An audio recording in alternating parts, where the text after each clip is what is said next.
House hacking has really grown in popularity over the last several years. This is basically where you live in one room of your house and you rent out the other rooms and you let your roommates pay your mortgage. It's a great strategy, especially if you're just getting started. But with the advent of Airbnb, now it can be taken one step further. People are renting out air mattresses on their floor or a tent in their backyard, or they're even renting out a property that they themselves just rented from a landlord an hour earlier for a cheaper price, and they're renting it on Airbnb for more. The options are really limitless. So this got my wife and I thinking when we were looking for our ideal property just a few years ago. And these are the 4 steps that we followed to get into the house we wanted in the area that we wanted and have it cost a fraction of what it otherwise should have.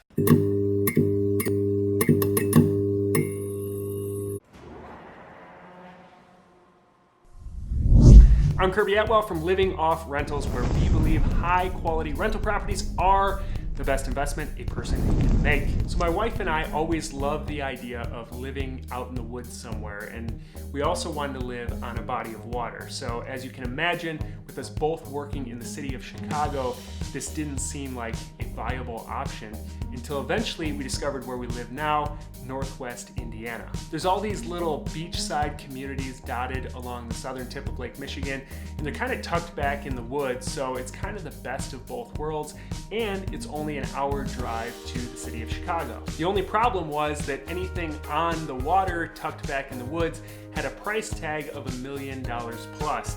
And this didn't quite fit into our budget, especially after just having our first child. However, being creative investors, we didn't give up that easily. Eventually, we figured out how to get into a gorgeous remodeled house that overlooks the sandy beaches of Lake Michigan on a wooded lot. And the best part is that we figured out how to do this at a very low monthly cost.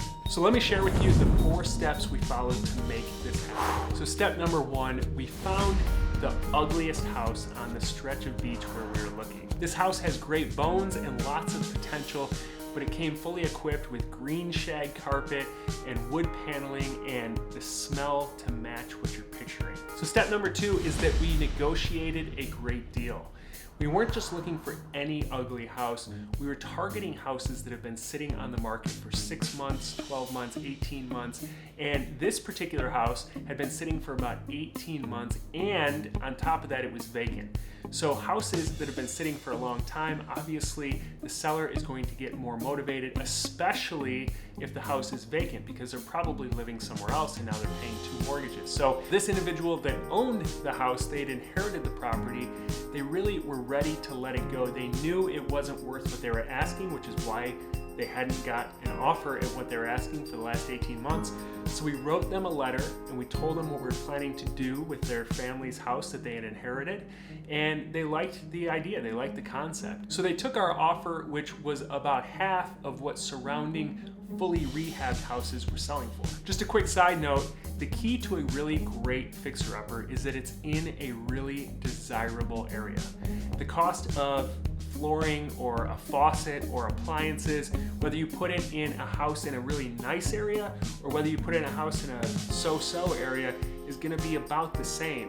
But the way it works is that every dollar you spend on your renovation in a really nice area, you're probably going to get about $3 to $4 back out of that renovation, as opposed to a 1-to-1 ratio in an average area. So for example, if you're buying a house for $100,000 and you put another $100,000 into it in a so-so area, then you're probably going to be able to sell it for $200,000. You know, you've got $100,000 into the rehab and you get $100,000 out of that rehab. Really, I mean, you sold the house for a total of $200,000. That's what you got into it. It's a 1-to-1 ratio. You don't really get much return on your investment. However, in a really nice, desirable area, every dollar you put in, let's say you buy it for $100,000, you put in $100,000 in rehab, maybe you can sell it for $300,000 or $400,000 then. It's a 1 to 3 or 4 ratio in a lot of really nice areas. Step number 3 was that we renovated this ugly house from top to bottom. And in doing so, we created a separate basement apartment. Again, this doesn't have to be a separate basement apartment. It can be a whole nother house that you build on the lot. It could be a wing of a house. It could be a barn. It could be a teepee. It could be anything that you want that you can rent out to somebody else. For us, the basement worked really well because it was a walkout basement already. It had a separate entrance and it could be totally blocked off from the rest of our house. So we turned this basement that I'm sitting in into about a 600 or so square foot separate apartment. It's got one bedroom and a pull-out couch here, so it sleeps 4 people. And it went from an unfinished and unused basement into a revenue generator for us. Here's some pictures of what it looks like now.